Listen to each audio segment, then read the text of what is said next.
नमस्कार। शब्द विन्यास 666 में आप सभी का स्वागत है।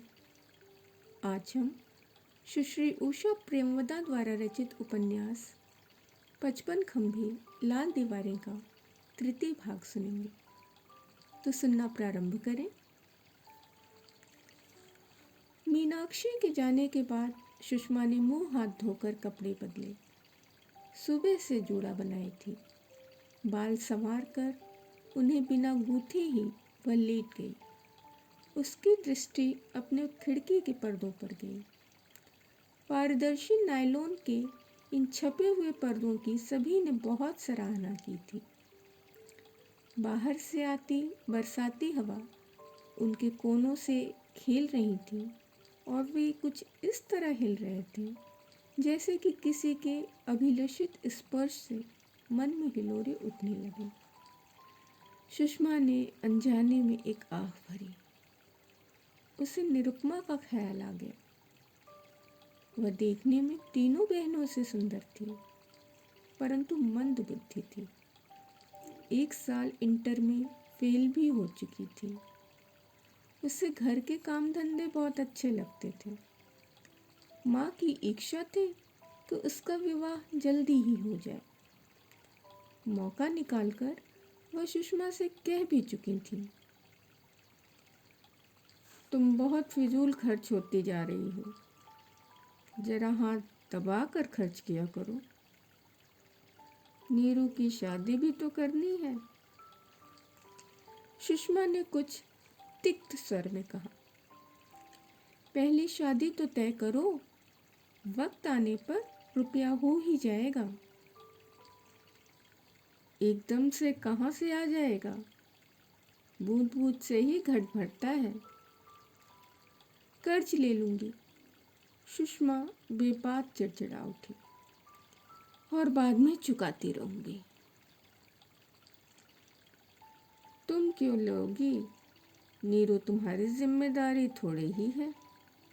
बाप हैं सो करेंगे। माँ ने हल्के से कहा, कुछ मेरी कर दी, कुछ नीरू की कर देंगे। सुषमा मुंह खोलकर कह न सकी। माँ का क्या दोष? उनकी बात पर झुंझलाना अपने मन की गांठ को स्वीकारना ही तो है। वह गांठ जो सबसे छिपाकर सुषमा पालती आई है। वह एक तरुण किशोरी का स्वप्न था जो कि अनुकूल जलवायु न पा कुम्हला गया। सुषमा ने अपने विचारों से बचने के लिए पत्रिका उठा ली और एक धारावाहिक उपन्यास पढ़ने लगी। एक ऐसी सुबह जबकि पानी बरसकर रुक गया था, रीते मेघ हवा के साथ उड़ने लगे थे और नन्हे पौधों की पत्तियों पर से पानी की बूंदें नीचे फिसल रही थीं। सुषमा अपने ऑफिस में आई। अभी घंटा बजने में काफ़ी देर थी। खाली पड़े हुए बरामदों में कभी कभी जल्दी आ गई लड़कियों की हंसी गूंज उठती थी और हंसी की वो हिलोरें सुषमा को छू छू कर लौट जाती। सुषमा का मन बड़ा शांत था। पिछले सप्ताह उसने काफ़ी काम किया था और अब मन में सहज संतोष था। वह सुबह की डाक देख रही थी। अम्मा का पत्र था, पर उसमें किसी भी प्रकार की शिकायत या कोई मांग न थी। अम्मा उसके कुशल मंगल के समाचार की प्रतीक्षा में थी। सुषमा पत्र दोबारा पढ़ रही थी कि उसके चपरासी ने कमरे के अंदर आकर कहा, मिस साहब, आपसे कोई मिलने आए हैं। उन्हें विजिटर्स रूम में बैठा दिया है। क्या काम है? उनसे पूछा। प्रेम सिंह ने बाहर से लौटकर बादामी कागज में बंधा एक पैकेट उसे पकड़ा दिया। सुषमा ने कौतूहल से कागज खोला तो अपनी साड़ियों के रंग सहज पहचान में आ गए। ओह, उसके मुख से निकला और उसने झटपट कागज अलग हटाकर साड़ियाँ देख डाली। कृष्णा मौसी ने सच बहुत सुंदर कढ़वाई थी। देखो, उन साहब को अंदर बुला लाओ, सुषमा ने बड़े कोमल स्वर में कहा। और फिर कैंटीन में कह दो कि 2 कोल्ड ड्रिंक्स भेज दें, कोका कोला ठीक रहेगा। कौशल्या जी के इस अनजान संबंधी के लिए एक कोका कोला और मीठा सा धन्यवाद बहुत काफ़ी था। फिर वह साड़ियाँ उलट पुलट कर देखने लगी। प्रेम सिंह ने चिक उठाकर बहुत आदर से अतिथि को अंदर आने का संकेत किया। सुषमा के चेहरे पर ऐसे अवसरों के उपयुक्त औपचारिक मुस्कान सिमट आई। उसने आगंतुक को पास की कुर्सी पर बैठ जाने को हाथ की कोमल भंगिमा से संकेत किया, पर वह बैठा नहीं। मुझे मिस शर्मा से मिलना है, उसने कहा। मैं ही सुषमा शर्मा हूँ, आप बैठिए, सुषमा ने कहा। कुछ देर अविश्वासपूर्ण दृष्टि से उसे देखते हुए कहा, मैं लखनऊ से आ रहा था, तब आपकी आंटी ने मुझे ये साड़ियाँ दी थी, पर मैं इधर आ ही ना सका। आपका कॉलेज दूर भी काफ़ी पड़ता है। सस्मित सुषमा ने पूछा, अच्छा, आप यूनिवर्सिटी में पढ़ते हैं? सुषमा की बात पर वह मुस्कुराया। जी नहीं, मैं फिलिप्स में काम कर रहा हूँ। फिर कुछ याद आने पर उसने जोड़ा, मेरा नाम नील है, नील कश्यप। तभी चिक हिली और एक ट्रे में कोका कोला की 2 बोतलें लिए बैरा अंदर आया।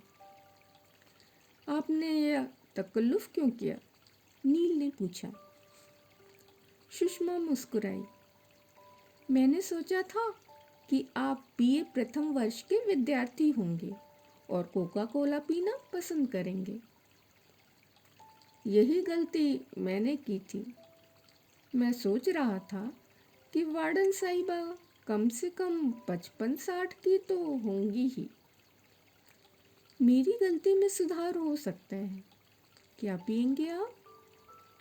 आप बेकार तकलीफ कर रही हैं। तकलीफ क्या? अच्छा बैरा, तुम 2 कोल्ड कॉफ़ी ले आओ। बैरा से कहकर सुषमा ने जब नील की ओर दृष्टि फेरी तो उसे अपनी ओर देखते पाया। वह अनायास ही अपने को नील की दृष्टि से देख उठी। खुलता हुआ ऐसा रंग जिस पर उसकी पतली स्वाभाविक वक्र भौहें और बड़ी बड़ी दीप्त आँखें बहुत खिलती थीं। लंबी नाक और सुघड़ पतले होंठ, आधे कान बालों से ढके थे और उनकी लबों में मोतियों के कर्णफूल, बिना बाहों का ब्लाउज और बिल्कुल उसी रंग की फिरोजी साड़ी। सुषमा ने नील की ओर से दृष्टि हटाई और ब्लॉटिंग पेपर पर अकारण ही पेंसिल से रेखाएं खींचने लगी। चपरासी उसका रजिस्टर मेज पर रख गया। एक छात्रा शाम को देर से आने की आज्ञा ले गई। मेज पर रखे फ़ोन की घंटी बज उठी और सुषमा ने बात की। प्रतिदिन के ये साधारण कार्य करते हुए उसे आज 2 धीर प्रतीक्षित आँखों का बोध था। कॉफ़ी जब तक आई, पहला घंटा प्रारंभ हो गया था। आपको तो क्लास लेना होगा, नील ने पूछा। जी हाँ। मेरे कारण आपको देर तो नहीं हो रही है? वह कॉफ़ी पिए बिना ही उठ खड़ा हुआ। इतनी जल्दी नहीं है, आप कॉफ़ी पीजिए, सुषमा ने आग्रह किया। उसके कहने के साथ ही एक लड़की ने चिक उठाकर झांका। गुड मॉर्निंग मिस शर्मा, आप हमारा क्लास लेंगी? उसने अंग्रेजी में पूछा। हाँ शालिनी, मैं अभी आ रही हूँ। सुषमा ने उत्तर दिया। नील की ओर देखकर मुस्कुराते हुए शालिनी भाग गई। नील उठा। अब मुझे चलना चाहिए। सुषमा ने भी अपना रजिस्टर उठा लिया और उसके साथ बाहर तक आई। साड़ियाँ लाने के लिए आपका बहुत बहुत शुक्रिया, उसने कहा। It was a pleasure. Neel के स्वर में केवल औपचारिकता ही थी। कौशल्या जी का फ़ोन पाकर सुषमा आश्चर्य में पड़ गई। फिर भी उसने उन्हें आने को आमंत्रित कर दिया। कॉलेज से लौटकर घर आई और भौरी को शाम की चाय के लिए कुछ सामान लाने का आदेश देकर वह अपना कमरा ठीक करने लगी। उसकी इच्छा थी कि कौशल्या जी आकर देखें कि वह कितनी अच्छी तरह रहती है। उसे किसी चीज़ की कमी नहीं है। उसकी भी ऊंची पोजीशन है, इज्जत है। उसने कारपेट झड़वाया, फर्नीचर खिसकाकर नए क्रम में रखा। कभी इस्तेमाल किए जाने वाले मेजपोश और कुशन कवर निकाल कर सजाए। अपने शयन कक्ष में भी उसने स्वयं सफाई की और उनके आने से पहले तैयार हो गई। उसने मूंगिया रंग की चंदेरी की साड़ी और वैसे ही रंग का बिना बाहों का ब्लाउज पहना। गले में नीली डोरी में पिरोए मोती की एक लड़ डाल ली, जिसका छोटा सा नीला फुंदना पीठ पर लटक रहा था। आज इतना ही, शेष अगले अंक में। अगर आपको ये पसंद आता है तो आप लाइक और सब्सक्राइब कर सकते हैं। सुनने के लिए बहुत बहुत धन्यवाद।